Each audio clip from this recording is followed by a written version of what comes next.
ഇന്നത്തെ എപ്പിസോഡിന്റെ തുടക്കം മുതൽ ഒടുക്കം വരെ നോക്കിയാൽ നിറഞ്ഞു നിന്നവരിൽ ഒരാൾ അനീഷ് തന്നെയാണ്.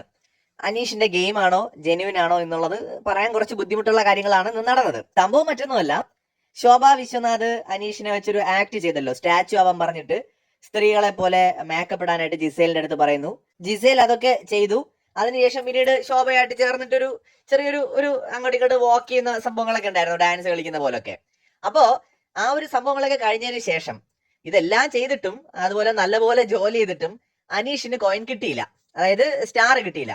അപ്പൊ ഇതിന്റെ ഒരു വിഷമം മൂപ്പർക്കുണ്ട്. അപ്പോ ജി എമ്മിന്റെ അടുത്ത് പോയി പറഞ്ഞു, ഞാൻ ഇവിടെ അപമാനിക്കപ്പെട്ടിട്ട് ഒരു ജി എം എന്നുള്ള നിലയിൽ നിങ്ങൾ നോക്കിക്കൊണ്ട് നിന്നു, നിങ്ങൾ ഇടപെട്ടില്ല. നിങ്ങൾ ഇടപെടേണ്ടതായിരുന്നു, നിങ്ങളുടെ ഒരു സ്റ്റാഫാണ് അപമാനിതനായത്. അപ്പോ ലക്ഷ്മി കുറെ ഡയലോഗുകളൊക്കെ അടിക്കുന്നുണ്ട്, പക്ഷെ അനീഷ് വിട്ടുകൊടുക്കുന്നില്ല. പുള്ളി സമരത്തിന് തീരുമാനിക്കുന്നു. അങ്ങനെ തറയിൽ കയറി ഇരിക്കുന്നു.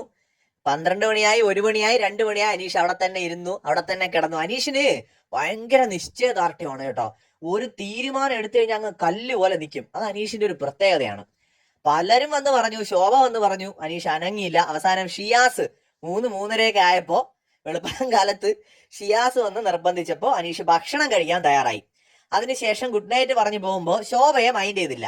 അപ്പൊ ഇന്ന് ബിഗ് ബോസ് എല്ലാവരുടെ അടുത്തും ആക്ടിവിറ്റി ഏരിയയിൽ കിടക്കാനാണ് പറഞ്ഞത്, ഹോട്ടൽ സ്റ്റാഫുകളടുത്ത്. അപ്പം ഹോട്ടൽ മുതലാളിയുടെ മകൾക്കും അവരുടെ ഫ്രണ്ടിനും അതുപോലെ ഗസ്റ്റുകൾക്കും മാത്രമേ വീട്ടിനകത്ത് കിടക്കാൻ പറ്റൂ. ബാക്കിയുള്ളവരൊക്കെ കിടക്കുന്നത് ആക്ടിവിറ്റി ഏരിയയിലാണ്. അപ്പൊ അങ്ങനെ അനീഷ് കിടക്കാൻ പോയ സമയത്ത് ശോഭയ്ക്ക് അത് വിഷമമായി. പാവം കേട്ടോ, വിഷമമായി. കാരണം അവരൊരു തമാശയ്ക്ക് ചെയ്തതാണ്. അനീഷിന് അത് വേറെ രീതിയിൽ വിഷമായതുകൊണ്ടാണ് അനീഷ് റിയാക്ട് ചെയ്തത്. അപ്പൊ ശോഭ എന്ത് ചെയ്ത്, അനീഷിനെ പോയി വിളിച്ചു. അനീഷ് പുറത്തിറങ്ങി വന്നു, ഭയങ്കര ഇമോഷണൽ ആയിട്ട് സംസാരിച്ചു. ഞാൻ വേറൊന്നും ഉദ്ദേശിച്ച് ചെയ്തതല്ല, ഒരു ഫൺ ആക്ട് ആയിട്ട് ചെയ്താണ്, എനിക്ക് ഭയങ്കര റെസ്പെക്ട് ആണ് ഇവിടെ വന്നപ്പോൾ നിങ്ങളെടുത്ത് എന്നൊക്കെ പറഞ്ഞിട്ട് ശോഭ സംസാരിച്ചു. സംഭവം ശോഭയാണ് കൊടുക്കാൻ സമ്മതിക്കാത്തത് അനീഷിന് സ്റ്റാർ. അതായത് അനീഷിന് സ്റ്റാർ കൊടുക്കണമെന്ന് ജി എം ആയിട്ടുള്ള ലക്ഷ്മിക്ക് താല്പര്യം ഉണ്ടായിരുന്നു ആദ്യം, പക്ഷെ കൊടുക്കാൻ സമ്മതിക്കാതിരുന്നത് ശോഭയായിരുന്നു. അനീഷിന് ഷാനവാസിനും കൊടുക്കാൻ താല്പര്യമില്ലായിരുന്നു. അപ്പൊ അതൊക്കെയാണ് അനീഷിന് കയറി അങ്ങ് കൊണ്ടത്. അപ്പൊ എന്തായാലും ശോഭ വന്നിട്ട് സോറിയൊക്കെ പറഞ്ഞു, പുള്ളിക്കാരി കരഞ്ഞു. അപ്പൊ അനീഷിനും ഭയങ്കര വിഷമമൊക്കെ ആയി. അങ്ങനെ രണ്ടുപേരും കൈ കൊടുത്ത് ഹഗ് ചെയ്ത് അവിടെ അവസാനിക്കുന്നിടത്താണ് എപ്പിസോഡ് തീരുന്നത്.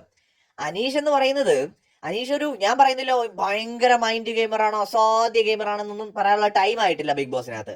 പക്ഷേ അനീഷ് ഭയങ്കര പേഷ്യൻസ് ഉള്ള, മെന്റൽ സ്ട്രെങ്ത് ഉള്ള, ഉറച്ച നിലപാടെടുത്താൽ അതിൽ ഉറച്ചു നിൽക്കാൻ പറ്റുന്ന ഒരു മനുഷ്യനാണ്.